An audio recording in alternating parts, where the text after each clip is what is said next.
National conference के रुए रवा जम्मू कश्मीर नेशनल कॉन्फ्रेंस के प्रेसिडेंट सीआईडी में जाना पड़ता है कि हम ये लिखने वाले हैं, और अगर कहीं उठिए उधर को हो गया कि खबरदार इधर आ जाओ, थाने में आ जाओ। मैंने ये अंग्रेजों के वक्त कोई नहीं देखा, मैंने महाराजा हरि सिंह के राज में भी ये नहीं देखा जो आज देख रहा हूं। कि सच बात तो बोल ही नहीं सकते।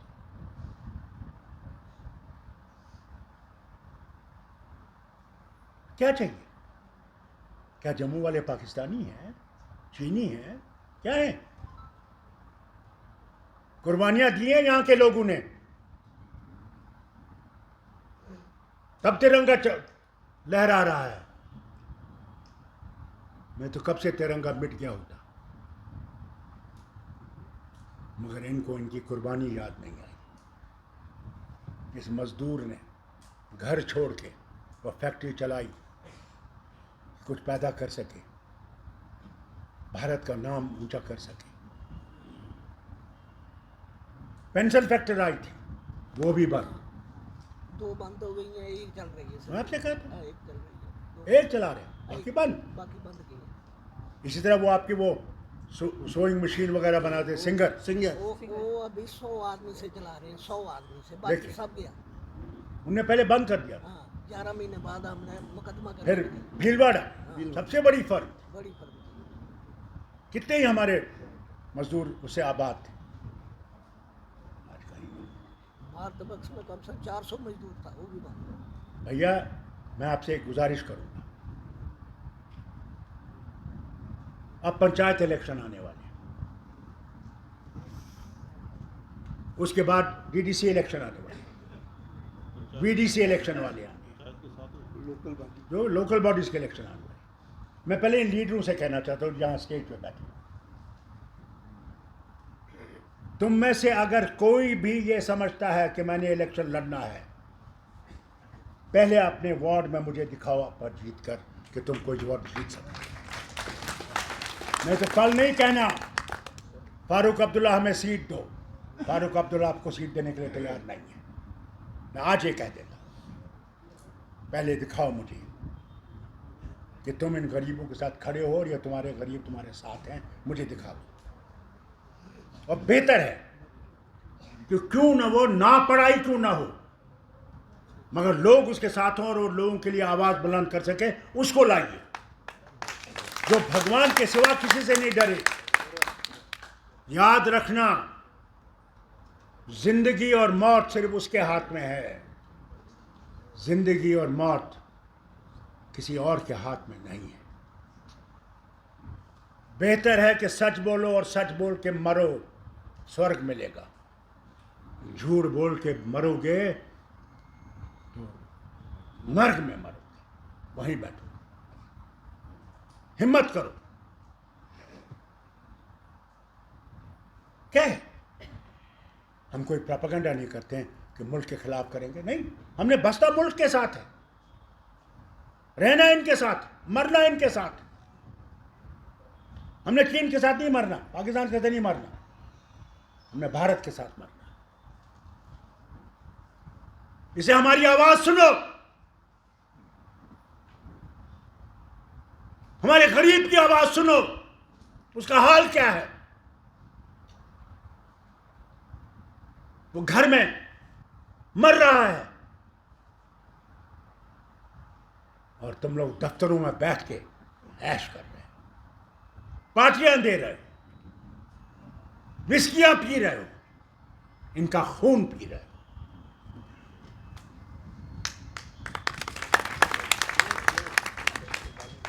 हिम्मत और उस पे भरोसा, उस भगवान पे भरोसा, उसके सिवा कुछ भी नहीं है। वही था, वही है और वही रहेगा, बाकी सब मिट जाएगा। कहाँ है वो बड़े बड़े एम्पायर, ईरान, मिस्र, रोमा, सब मिट गए जहां से। कहाँ है आज बरतानिया का एम्पायर जो कहते थे कि सूरज हमारे ऊपर कभी उठ नहीं सकता, गरूब नहीं होगा। कहाँ है फ्रेंच एम्पायर, कहाँ है इटालियन एम्पायर, कहाँ है रूसी एम्पायर, कहाँ है स्पेनिश और पोर्चुगीज एम्पायर? छोटे छोटे टापे रह गए,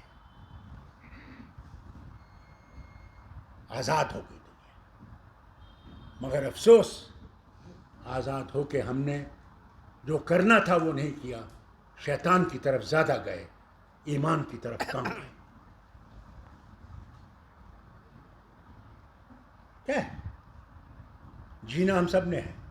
आप हिंदू हो, मुसलमान हो, सिख हो, ईसाई हो, वही खाना खाते हो, वही रोटी खाते हो,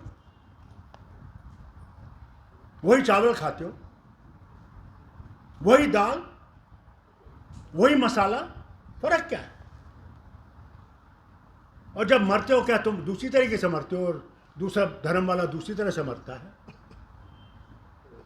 मालिक तो वो है। किसी को फूका जाता है, किसी को जमीन में दबाया जाता है, जाना तो वही है। ये तो सब यहीं रह जाएगा, फिर डर किस बात का? इंसाफ करो, लोगों पे इंसाफ करो, इंसाफ करो, इंसाफ करो। कहीं ऐसा ना हो कि ज्वालामुखी वो फूट जाए और फिर हम बच नहीं सकेंगे। इसे धर्म की लड़ाइयां छोड़ दो, कर्म की लड़ाइयां करो। हम मंदिर और मस्जिदों की लड़ाई लड़ रहे हैं, इंसान की लड़ाई नहीं लड़ रहे, वो बेचारा बच सके। ये सोच के हम सोचें कि नहीं, प्रभु तू तो हम सबका है, तू किस शक्ल में हमको क्या पता, मगर है तो हमारा मालिक। कोई क्या आपसे कहता है कि क्यों मंदिर जाते हो? तुम्हारा रास्ता है उसको पाने के लिए जाओ। गुरुद्वारा जाते हो, तुम्हारा रास्ता है। तुम मस्जिद में जाते हो, तुम्हारा रास्ता हो उसको ढूंढने के लिए। पहले अपने दिल में उसका दर्द पैदा करो कि भगवान है। हमें तो आज भी शक होता है कि भगवान है या नहीं है। जब मुसीबतें बहुत आ जाती हैं तो इंसान उससे दूर होने लगता है, मगर वो जो मुसीबत डालता है तो तुम लोगों को उसका रास्ता दिखाने की कोशिश करता है। इधर को मुड़ो। जब आग लगती है, उस आग में वो भी मर जाता है, वो भी जल जाता है। जो भगवान को मानने वाला है वो भी जल जाता है, वो भगवान को मानने वाला नहीं। अगर हम ये समझ जाएं कि हमें उसको अपने दिल में उतारना है, जिस दिन भगवान तुम्हारे दिल में उतारेगा तुम्हें किसी के लिए नफरत नहीं होगी, कि तुम समझोगे कि इसका भी वही भगवान, कोई फर्क नहीं। अगर उसने हम लोगों को अलग अलग बनाया होता तो हिंदू की तो 5 आंखें होती, सरदार की 6 होती, मुसलमान की 8 होती, मगर नहीं, उसने हम सबको बराबर बनाया, एक जैसा बनाया। हमने फर्क शुरू करना पड़ा कि हम, ये मुसलमान है, ये हिंदू है, ये सिख है, ईसाई है, हमने करना। अगर हमने अपने दुख दर्द को दूर करना है तो इकट्ठे हो जाओ, एक मुट्ठी बन जाओ। जिस दिन एक मुट्ठी बन जाओगे उस दिन तुम्हारी ताकत बनेगी। महात्मा गांधी के पास तोपें नहीं थी, महात्मा गांधी के पास फाइटर नहीं थे, महात्मा गांधी के पास एक अज़म था कि मैंने और हमारे लोगों ने अंग्रेजों को बाहर निकालना है, और सबको इकट्ठे किया। कोई फर्क नहीं की तुम कौन हो, तुम क्या हो, तुम किधर से हो, तुम्हारी जबान क्या है, तुम्हारी भाषा, तुम्हारा उथड़ कैसा है, क्या है, कुछ नहीं। खड़े हो गए, इनकलाब जिंदाबाद। मजदूर भाइयों, जिस दिन तुम लोग इकट्ठे हो जाओगे, उस दिन मैं आपसे कहना चाहता हूं, ये जमीन कांपने लगे। अफसरों की तो बात कांपने लगेगी। आज देखो उन लड़कियों को जो जंतर मंतर में बैठी हुई हैं, क्योंकि उनकी इज्जत लूटी जा रही थी, खड़ी हो गई।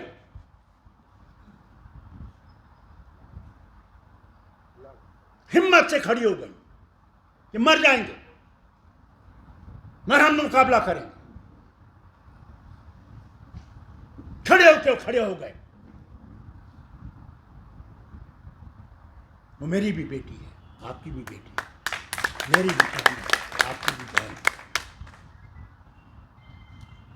जब किसी ने नहीं सुनी तो बड़ी अदालत में पहुंचे।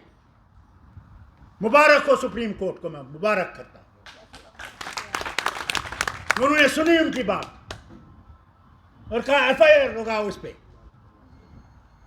आजकल तो एफआईआर उन लोगों पर लगाई जाती है जो इस हुकूमत के खिलाफ है, उनको सीधा अंदर कर दिया जाता है, कोई सुनने वाला नहीं। वही आपने करना है।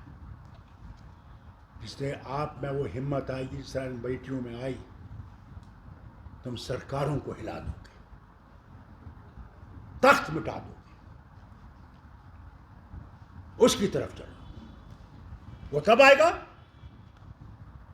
जब आप उसकी रस्सी पकड़ेंगे, जिसे हम भगवान कहते हैं, अल्लाह कहते हैं, उसकी रस्सी पकड़ो और उसे समझो कि वही देने वाला है। जिस दिन वो तुम्हारी रोजी बंद करेगा, तुम्हें अगर हजारों भी देने आएंगे, तुम्हारी यहां हल्क से नहीं उतरेगी। मैं मुबारक करता हूं आपको कि आप में वो हिम्मत है, आप इनको जोड़े हुए हैं। मगर और करना, इनके घरों में जाना, इनकी माँ बहनों की हालत देखनी है। मैं अपने लीडर से कहूंगा, इन सब से, इनको देखिए, इनके घरों में पहुंचे, कोई ना कोई थोड़ी सी मदद कर दीजिए, जहां से भी हो सकता है। वो देने वाला वो है, जितना हाथ खोल के दोगे उतने से ज्यादा देगा। हाथ कभी बंद मत करो, दरवाजा कभी बंद मत करो, क्योंकि हो सकता है कि भगवान तुम्हारे दरवाजे के सामने खुद खड़ा हो। इन गरीबों का सोचो। और मैं आपको एक बात यकीन दिलाता हूं, एक बात याद रखिएगा,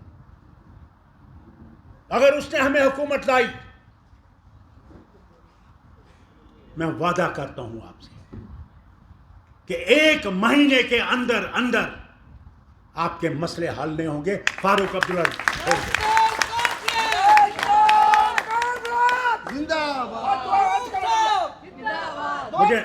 मुझे नारा नहीं चाहिए, मुझे सिर्फ अज़म चाहिए। बहुत लोग आएंगे, आपको फिसलाएंगे, आपके माँ बहनों को फिसलाएंगे, भगवान राम का लेकर वोट मांगेंगे। मैं जानता हूं, जब इलेक्शन हुए कश्मीर में और मफ्त निकला, जिसके बड़े मेहरबान हैं लोग, मैं गया, रात के 12-12 बजे मैं तकरीरें करता था। मैंने देखा उनके झंडे क्या थे, वो जो इलेक्शन का सिंबल था वो नहीं था, झंडे पे अल्लाह लिखा था, झंडे पे मेरे पैगंबर रसूल का नाम लिखा था, झंडे पे कुरान रेहल पे रखा हुआ था। मैं घर 12 बजे पहुंचा तो मेरे आंसू आ रहे थे। मेरी माँ ने मुझसे पूछा, बेटा तुम रो क्यों रहे हो? मैंने कहा, माँ आज मैं पहली दफ़ा देख रहा हूँ कि आज लोगों को कहा जा रहा है कि खुदा के लिए वोट दो, उसके रसूल और कुरान के लिए वोट दो। मैंने कहा, पर वो कब वोट देंगे? वोट तो मुझे चाहिए, और आएंगे तुम्हारे पास, उस वक्त कहना भगवान को वोट नहीं चाहिए, वोट तुमको चाहिए।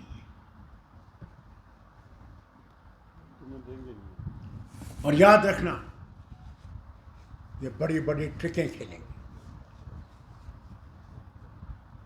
क्या क्या नहीं कहेंगे आपसे। मगर वोट यहाँ पड़ गया, उसके बाद तुम जाओ भाड़ में, हमने तो कुर्सी संभाली।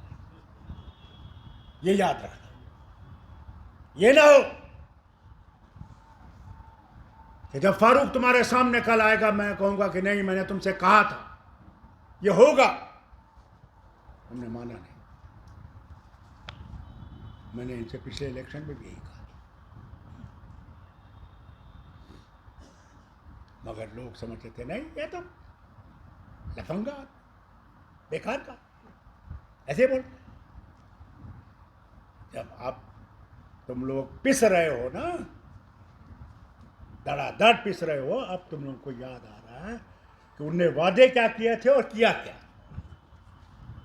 अब होशियार रहना, अब गलती की तो फिर खुदा ही बचाए। ये अब आपका काम है, आपकी जमात का काम है, हर घर में पहुंचे। हमें घर में पहुंचेंगे। हमने मुल्क को कमजोर नहीं करना है, मुल्क को मजबूत करना है। हम कभी भी पाकिस्तानी नहीं थे, मैं हर वक्त हम पे उंगली उड़ाई जाती थी पाकिस्तान।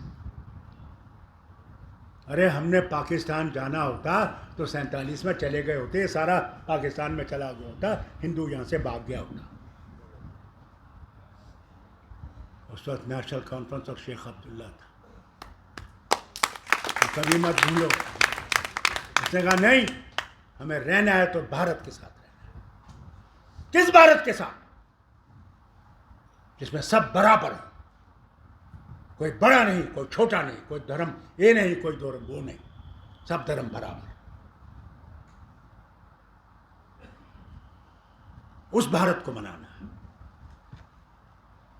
उसमें कोई फर्क ना हो। तुम हिंदू हो, मुसलमान हो, सिख हो, ईसाई हो, कोई भी हो, तुम भारतीय। किसी के तो हिम्मत नहीं होनी से शक करने की कि तुम क्या हो।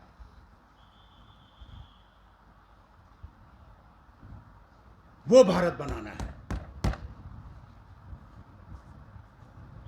उसके लिए कुर्बानियां देनी है। हाँ, उससे डरना नहीं, बस आपस में मिलाप रखें, आपस में जोड़ रखें, आपस में ताउन रखें, एक दूसरे की मदद कीजिए, तब बनेगा। और उसे मांगिए, प्रभु हमारे गुनाहों को माफ़ कर, हम इंसान हैं, हमसे गलती हो सकती है, प्रभु हमारी गलतियों को माफ़ कर और हमें सही रास्ता दिखा कि हम आगे चल सके, न सिर्फ रियासत को मजबूत कर सके बल्कि भारत को मजबूत कर सके। ये मांगिए।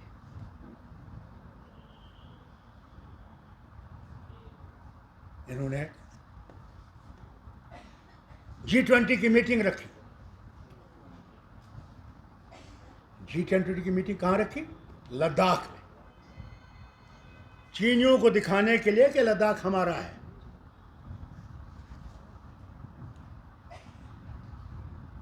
और G20 कहाँ रखी? कश्मीर में। वो जो जम्मू जम्मू कहने वाले थे, जम्मू में क्यों नहीं रखी? क्या जम्मू इनकी जेब में है? यहां भी तो लाते उनको, ये भी तो देखते हमारे लोगों का हाल क्या है। आपकी स्मार्ट सिटी भी देख लेते, थोड़ा सा रघुनाथ मंदिर के भी दर्शन कर लेते तो क्या हो जाता। पत्नी टॉप जाते, वहां तो बहुत बड़ा बाग इन्होंने खोला है, ट्यूलिप गार्डन। अरे ट्यूलिप गार्डन दिखा देते उनको, और तो कुछ नहीं दिखाते।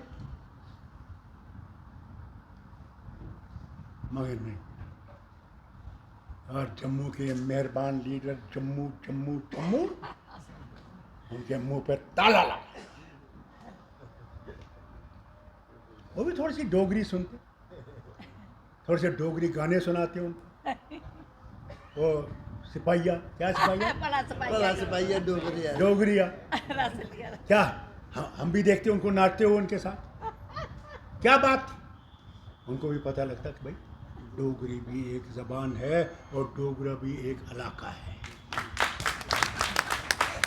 उनको पता नहीं, जम्मू तो जेब में है कि इसको तो हम तो कभी भी जीत सकते हैं।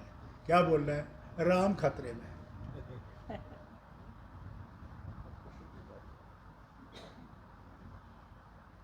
ये याद रखना, भगवान खतरे में नहीं है, इंसान खतरे में है।